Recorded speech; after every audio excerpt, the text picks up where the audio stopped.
But to move into what we're watching, we're starting with Superman and Lois, episode 7 of the third season. I think that they've been handling this cancer storyline for Lois rather well. I thought we were once again on time for another member of the family to start to spiral, and Jonathan's arc for the episode was really well done. Michael Bishop's performance. Can we take just a moment to appreciate that when Jonathan questioned Lois and Clark out in the farm? What a moment! I knew when we saw those promo stills released that was going to be an intense scene, but I don't think any of us kind of anticipated it to be that intense. This show doesn't beat around the bush and it doesn't make you wait too long. You feel like a natural progression of storylines when things like this come into play. And like Sabrina just said, that felt like the right moment for Jonathan to kind of get his moment, because we saw he's been going through a lot and the show's kind of been a bit delayed catching up to him. Last week, he kind of got to address what he was going through. This week, now that he kind of got that out of the way, he was able to focus on his family. And it was an intense episode for Clark and Lois. And you always get to see all the different sides of the family, their points of views from it. But I feel like Jonathan's probably the one we always get to see the least. So for him to have such a powerful episode, and that Jordan maybe had to be the one to kind of hold him back, even though he may have went too far in what he said, but it's completely understandable for him to feel that way, and you couldn't help but relate to him, because what an incredible performance. I love the scene in the fortress too, when the boys were talking to, that's Clark's mom, right? The hologram. Yeah, Lara, I think her name is. Yeah. And then Clark shows up and they essentially kind of like accuse him of not caring about Lois as much as they do, and he's like, whoa, whoa, whoa, whoa, whoa, whoa, whoa.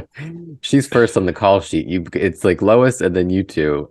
Like, that's the vibe I got from the scene, and I loved it. I love how much she shows up for Lois, even against their own children, where they're saying like, oh, you don't care about her, and he's like, she's all I care about, but like, not too much on me now. Like, come on, we're all going through this. Like, I love your mother. I love that scene, in the look on Jonathan's face where he was like, oh, whoops. He had those like puppy dog eyes out the whole episode, which was great. Yeah, and I love how as a father, Clark is trying to be understanding, but what you will not do is question my love for your mother.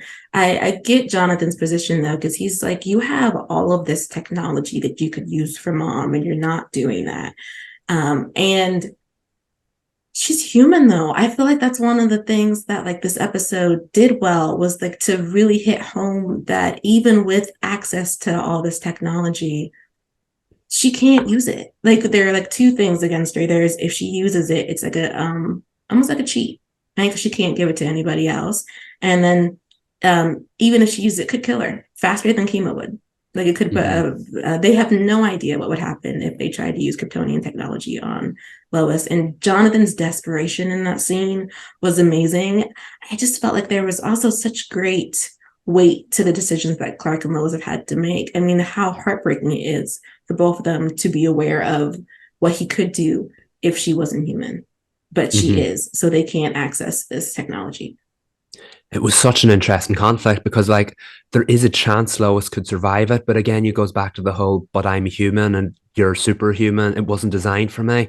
But then they weren't being totally upfront with their kids, because at the end you find out that there is a chance that it could work. But if it does, logically, as heroes and good people, can they deprive this technology from the rest of humanity? But at the same time, when weapons or powers like that fall into the hands of humanity, that could create its own conflicts. So again, it's just a family conversation in a farmhouse. You just feel the weight of the world from it, because there are so many different aspects of it, layers to it, and you understood everybody's point of view. This is one of the things that the show does so well, Sarah aside. You see where everyone is coming from in general, that you can't be like, leave them alone, Jonathan, or don't be so mean, Clark. You can see the character story that builds up to them. You know what they're going through, and it feels like such a natural story. We all fall out with people we love over time. It doesn't mean you're being mean or you're being cruel to them. You can be as a result, but that's not the cause. And there was just such a like, I love the Kent conversations. It's just, the family is so wonderful, and you can't help but feel, but also champion every single one of them. So I mean, Jonathan did step out of line from time to time, but he wasn't really at fault. You can't fault him for what he's going through, if you get what I mean. Yeah, he's just processing his feelings. And I think too, visually, not seeing Clark as Superman in this episode really made that feel grounded. And like they're begging him to be Superman. He's like, he can't be here right now. Like, we're not using Kryptonian. This is beyond that. This is human. And I know you picked up on that, Sabrina, that like, oh, he's not suiting up this episode. And thinking about it, I'm like, that, I don't know if they intended it to be that way. Just my reading of it is like, it was just so much more successful telling this family story without seeing him in a cape, like without seeing him be Superman, because he can't be in this instance. And that's what's really interesting, because the last two episodes have been very family focused, very heavy story driven.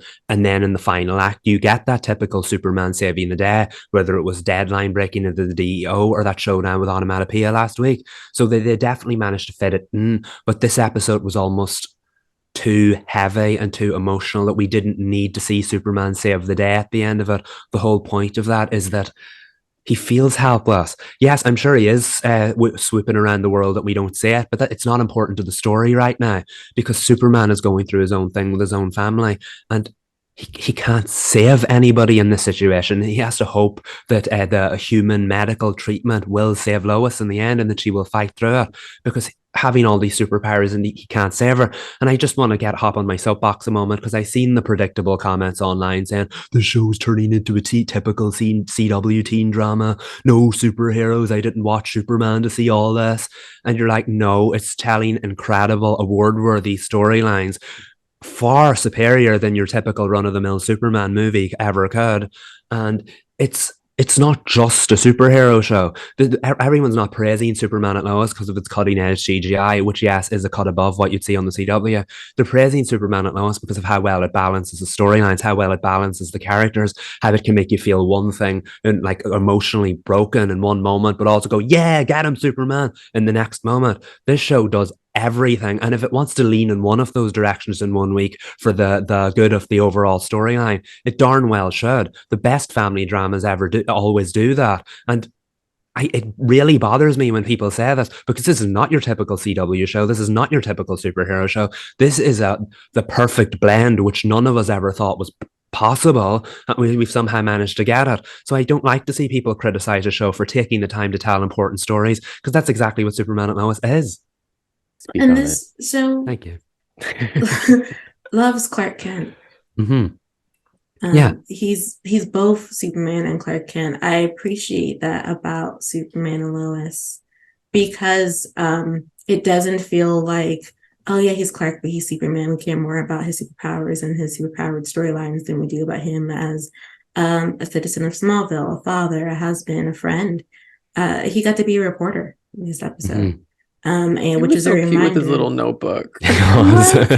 And he's a good one. He's a darn good reporter, which is something that I think in Superman stories often gets lost. It's kind of just like there for aesthetic, or for him to be, which he should always be Lois Lane's sidekick on reporting. But like, it's just, they don't tend to give him the opportunity to do a story on his own. And he's like, you know what? Let's just weaponize my adorableness and go over to Bruno's and get some like information. So like, yes, be on your soapbox, Michael, because this is not a teen drama at all. It has teens in it, and there is teen drama in it, but it's not a teen drama. And two, I don't think I've ever seen a superhero show quite like Superman and Lois, like ever. Yeah, I feel like just knowing what the show has been since the pilot, like you have to leave space for the show to succeed in the quieter moments. Even if it's just for an episode in the middle of the season, like this episode served a purpose. It was quieter. It gave us information. It gave us character development. And I mean, it probably does have to do with budget too. Like you can't every episode on a CW series like go crazy. Like you just can't have all that CGI in every episode, because I mean, it's a business at the end of the day. But like the quieter moments are just as nice as the big fight sequences. And I think in this episode, that was more apparent than, but I mean, they do this all the time, and they've done it a lot this season. But this episode, I think for me was like, I can appreciate when it's loud and I can appreciate when it's quiet. And I think that's the beauty of the show because it was pitched as a Superman and Lois Lane after they get their happy ever after the credits rolled on the first movie or after the credits rolled or the book was closed on their first adventure. Like the DC universe is rebooting Superman now, and we're probably going to see that new Superman take on Lex Luthor or Doomsday or one of those typical Superman villains. Superman at Lois, he's done all that. He's found happiness with Lois. He's kept his secrets for years, and they had children together and lived a happy life. That's why this show is so different and revolutionary. We've never seen this side of the story. We've seen all the old Superman movies. We've seen the Lois and Clark TV series in the 90s. All of them have told the beginning of the Superman story. Nobody's told the middle or the end of it. So I just think this is such an incredible opportunity to tell stories we've never told before. And to go back to the whole Clark being a reporter thing, I love that because I recently started watching Lois and Clark, and I know also about the 50s shows as well. The whole point is that Lois Lane and Clark Kent are trying to outscoop each other for storylines in the early chapters of their career.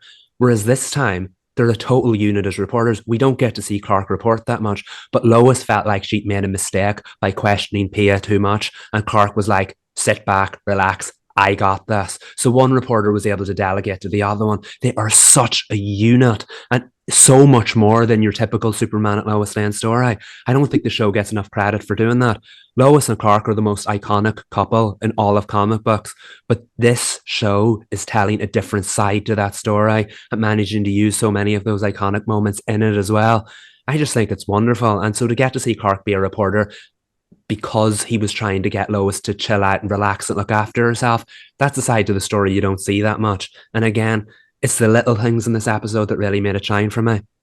Okay, but wait, what did you guys think of the Bruno Pia situation? The love 'Cause I story. don't know what to think about anything that happened. I, for me, I felt like they wanted to do a juxtaposition of Lois and Clark, except make it, villains. Like, so we want to do good, but we're gonna do good through crime.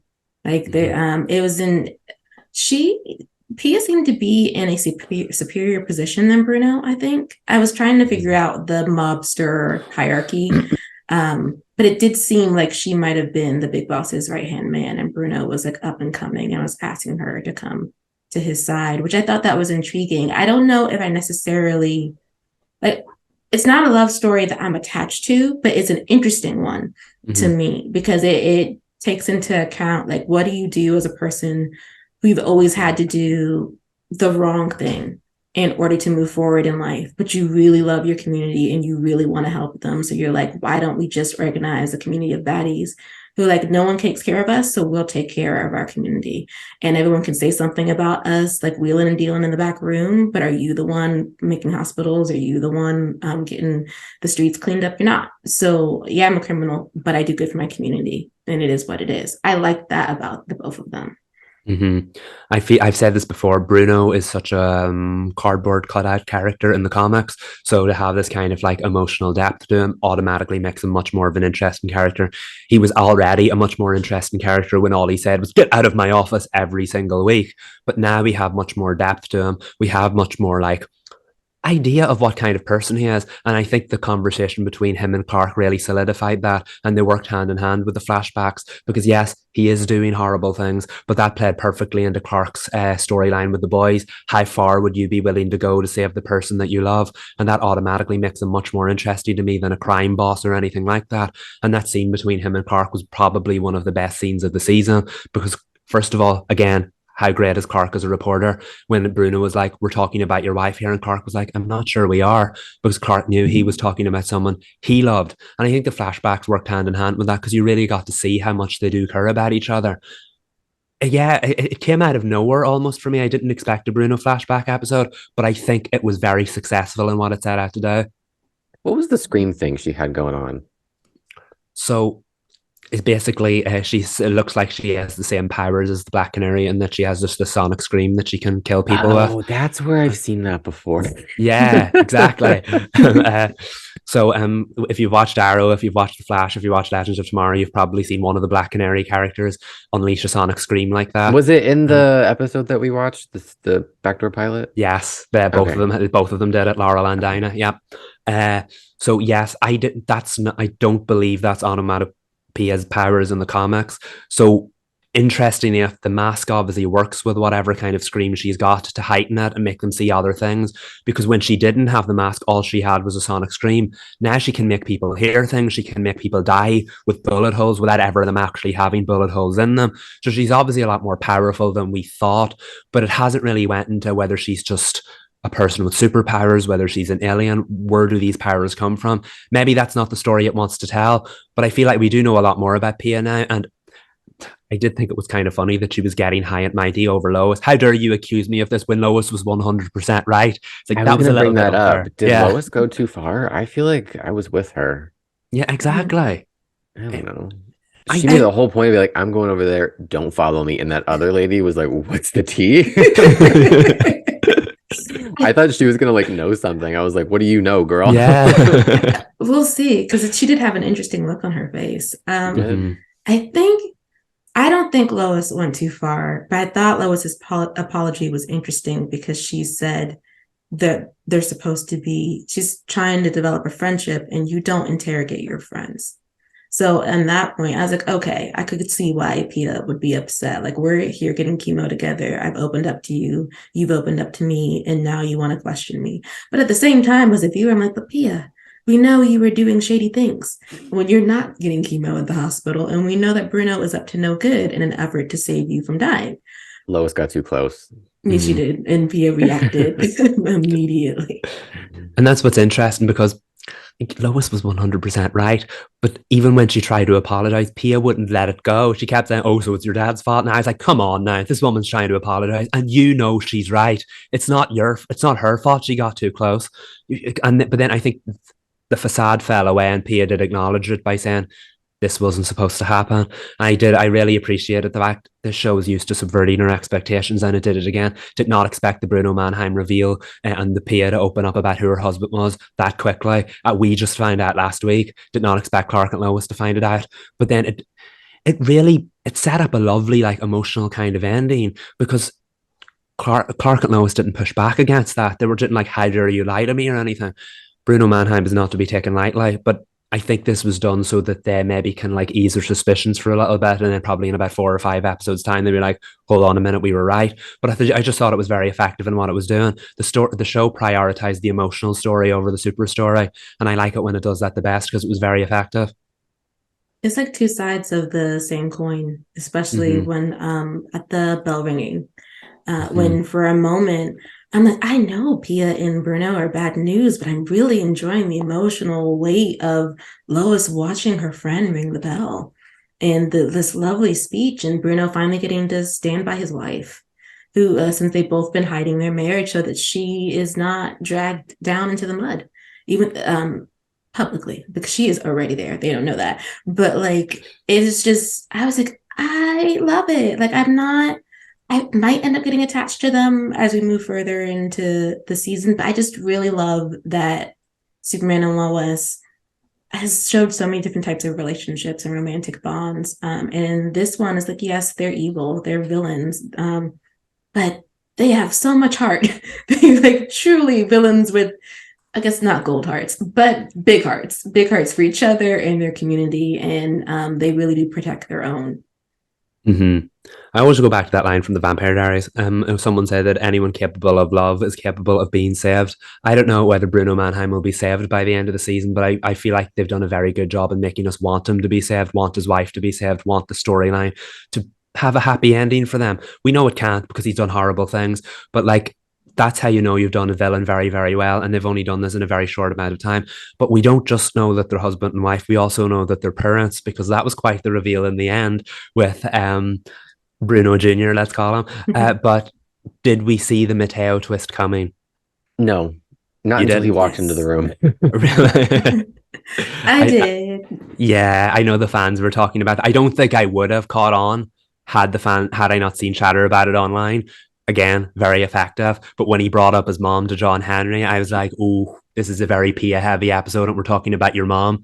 I feel like I know where this is going, and in the end it did. And again, they look like great parents. So I mean, like, they've done a good job of making us champion that little dynamic. He's so respectful, and and he has the honorifics going too. I'm like, it's gonna work out for you. Not really, but I'm rooting for you and Natalie.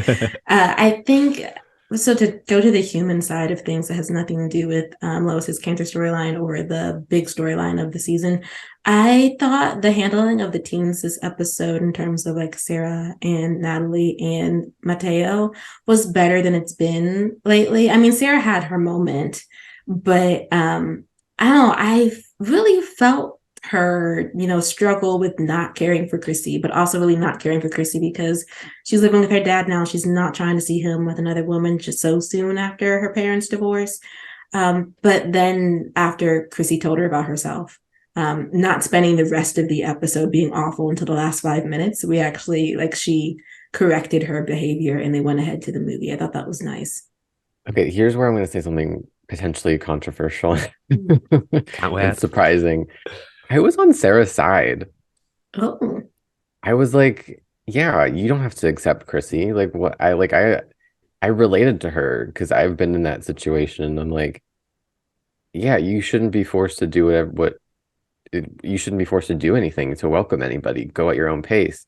And I was kind of disappointed when she felt guilty and went to the movies with Chrissy. I was like, the only time I'm ever on Sarah's side, I'm like, yeah, stand your ground. Like, I don't know. I was on her side. I just want to say something there because I completely understand where you're coming from, and I think this is a more nuanced conversation about Sarah than we've had recently, and I think that's important to acknowledge. I think the fault of this episode lies in the fact that it's come off the back of 3 or 4 Sarah acting moody episodes, so this just looks like the latest in a long line of it. I did make the joke to Sabrina that she's going to have an issue with Superman by the end of the season because she's coming for the whole cast at this point, but taking the episode as an isolated incident, I'm totally with you, Reed. I do agree. There's nothing. There's a lot wrong with the way she acted. There's nothing wrong with the way she's feeling, if that makes sense. Yeah, mhm. yeah. There is absolutely totally natural to feel the way she did. But like we said a few weeks ago, Sarah always goes to the extreme. She literally just ignored Lana and just started on Chrissy across the bar. Not very necessary since it was the first time the two of them have interacted. Maybe we should have seen Sarah learn about it in the first place. Yeah, yeah, yeah. That was out of pocket though, when she's just like coloring with her sister and she like turns around to make a Snyder mark and then goes back to coloring. And I'm like, Sarah. It was Oh my God. on brand though.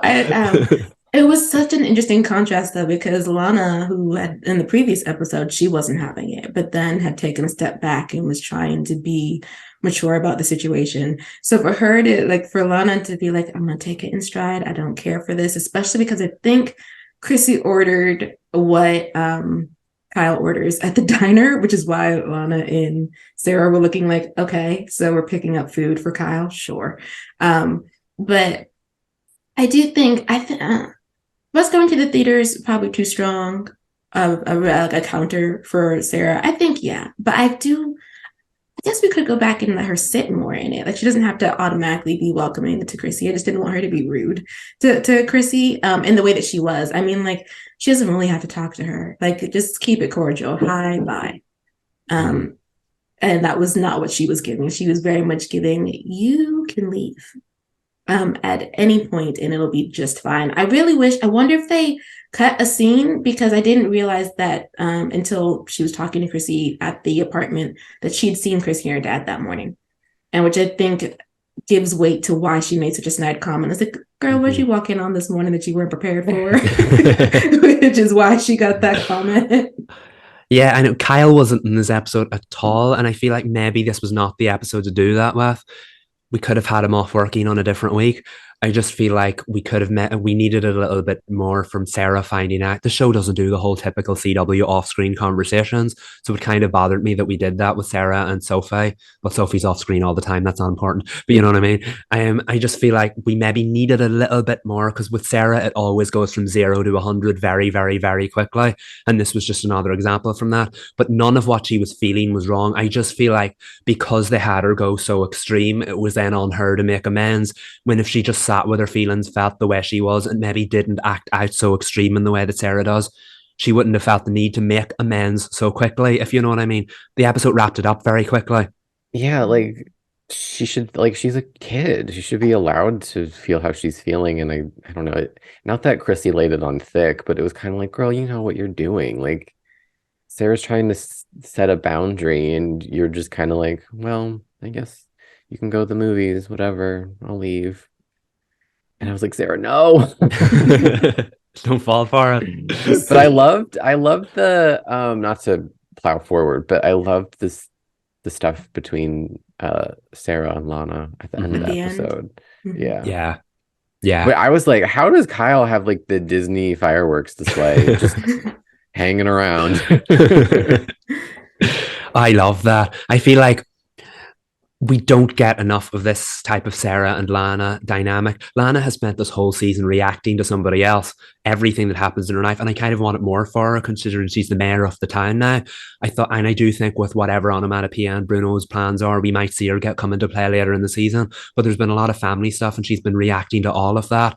And just to get to see her spend a moment with Sarah this season, this time, this episode, and the fact that Sarah wasn't reacting to anyone, because I know they've had a bit of a troubled relationship as well so far. So just getting to see the two of them spend some time together and just they're both struggling with everything that's happening. Lana, it turns out Lana is more so than Sarah. So just to see them be there for each other and just have that beautiful moment of just serenity between the two of them while they were also acting out and potentially breaking the law because they needed to get away from there as quick as possible was lovely. I also love the fact that Clark was like, no, that's Lana, when Jonathan asked who's the fireworks, who's responsible for it, because I don't think he was super listening at first. It gave the sense that he was like, that's my old friend.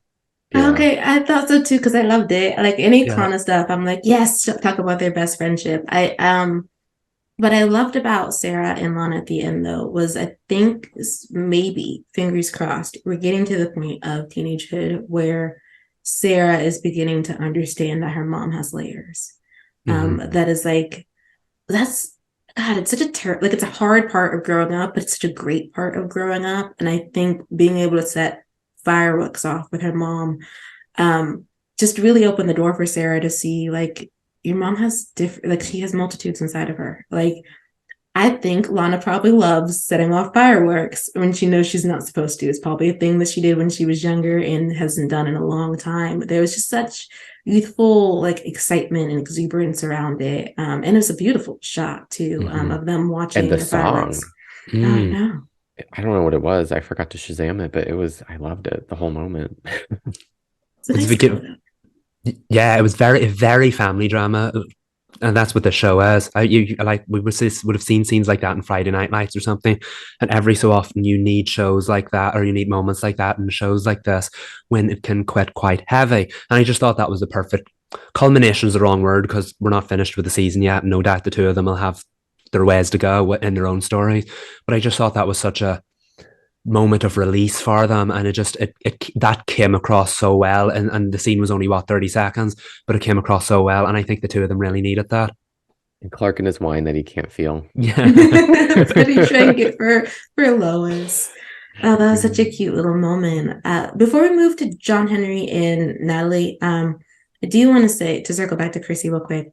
I am struggling with her, but I think it's because they're not leaning into the shame that she's carrying, not just like as an adult who doesn't seem to have a life outside of her newspaper and what and her relationship with Lois, but also in her relationship with Kyle. Like it's supposed to be a happy thing, but she's only happy when she's in the bubble of them. Outside of that, she is carrying a lot of guilt for getting into a relationship with a man who just recently got divorced.